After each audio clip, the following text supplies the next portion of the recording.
দেখি সাইড দেন সাইড দেন।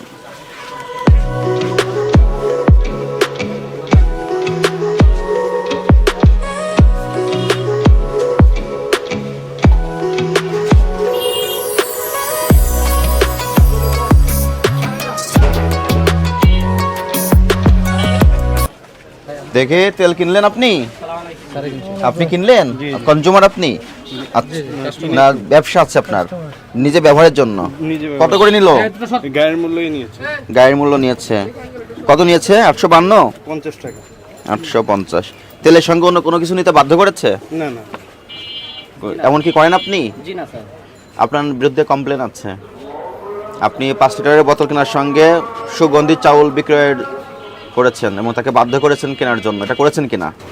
জি স্যার, করেছি যে 5 লিটার সাথে 1 কেজি বলেছেন নিতে হবে। এটা বলেছেন আপনি? জি স্যার। এটা কেন বলেছেন? স্যার আমাদেরকে কোম্পানি দিয়েছে তো। কোম্পানির বিরুদ্ধে আপনি কমপ্লেন করেছেন? জি না স্যার, তাহলে কেন কোম্পানির নিয়মটা আপনি মার্কেটে বাস্তবায়ন করে দিচ্ছেন? কোম্পানি আমাদেরকে দেয় না। তেল যদি চাল না কিনে তো তেল দেয় না। কোম্পানি যে দেয় না আপনাকে, আপনি তো সেটা লিখিতভাবে জানান নাই কাউকে। জি না, সংশ্লিষ্ট যতগুলো দপ্তর আছে আপনি কাউকে বলেছেন? জি না। না করে আপনি কোম্পানির এজেন্ট হিসেবে কাজ করলেন। আপনি কোম্পানি কে দিয়ে গেছে তাকে ফোন করে আসতে বলেন। কোন কোম্পানি? দুধতলা কোম্পানি। কে দিয়ে গেছে? এসআরও। Yes, sir. ফোন করে আসতে বলেন। ওনার কাছে বিক্রি করেছেন আপনি? জি। তেলের বোতলটা দিন। তেলের বোতলটা কি এটা গায়ের একটু দিন। গায়ের রেটটা কই? এমআরপি মুছে দিয়েছেন আপনি? জি না। উনি বললো আপনি মুছে দিয়েছেন। আমরা মুছে দিই না, আমরা মুছে দিই। স্যার আমাদের প্রত্যেকটা তেল আছে, চেক করতে পারেন। তেল কোথায় আছে দেখি একটু ভিতরে যাই।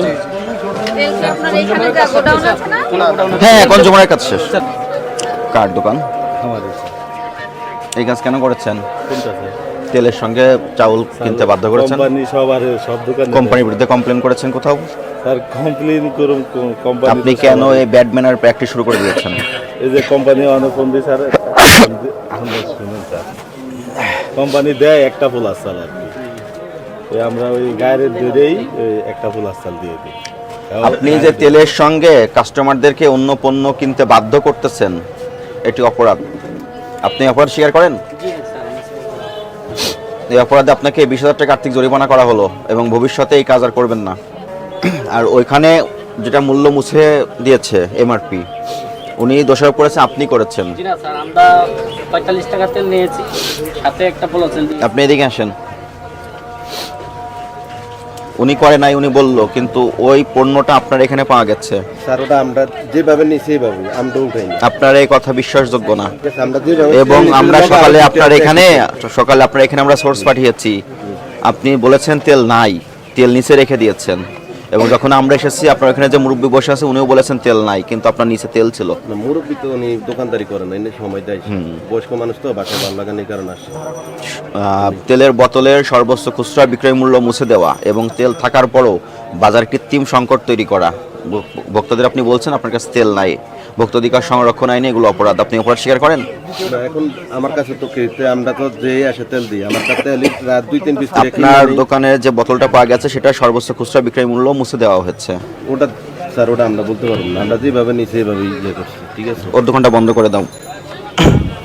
1 সপ্তাহ বন্ধ থাকবে আপনার দোকান। মার্কেট কমিটির জন্য কি আছে? আপনি তো বুঝতে পারছেন ঘটনাটা কি ঘটছে। চাল দেয় দেখে নেয় না, কারণ আমার তো তেল বেচা লাগবে, এই জন্য আমি নিছি। সব দোকানই সাথে, কেউ নেয় কেউ নেয় না। আপনার নিজস্ব দোকান আছে থেকে আপনি আর পেয়েছেন?